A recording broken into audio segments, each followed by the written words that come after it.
K-Pop Demon Hunters came out of an impulse to let female characters be silly on screen. It would be the understatement of the year to say that K-Pop Demon Hunters has taken the world by storm. Depending on who you ask, the reasons why people have reacted so strongly to it vary.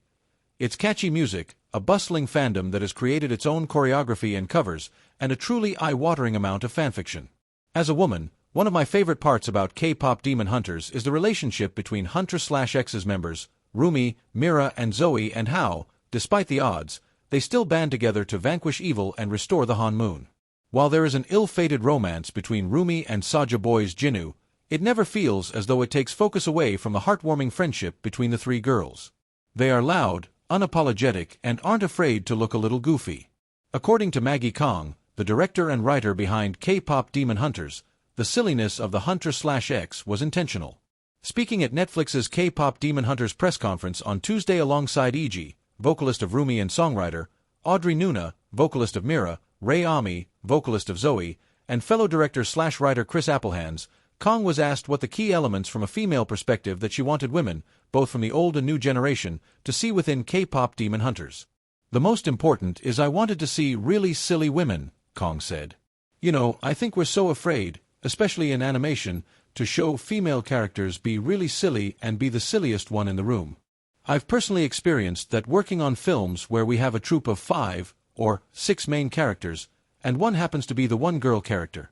And we always struggle. We have these hours-long meetings about how do we make this one female character unique. And there is a time when I suggested, well, why don't we take the funniest character and give it to the girl and make her the funniest? And they'd be like, let's not do that." Kong admitted that she was so frustrated by the lack of not wanting women to be silly that when it came round to making K-Pop Demon Hunters, she wanted all 3 members of Hunter/X to be silly. "I really think there's empowerment and strength in comedy," Kong said. "It takes a ton of courage to be funny, to pitch jokes, to be silly in front of somebody. And if you find a group of people that embrace you and your weirdest side, and they are just as weird with you, that is the best type of friendship. And I really wanted to showcase that type of female relationship."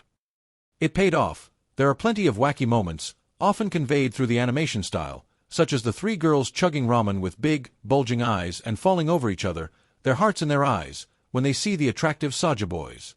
It's what makes these characters so memorable, and without a doubt, is one of the reasons why so many fans are heavily invested in the idea of a K-Pop Demon Hunters sequel.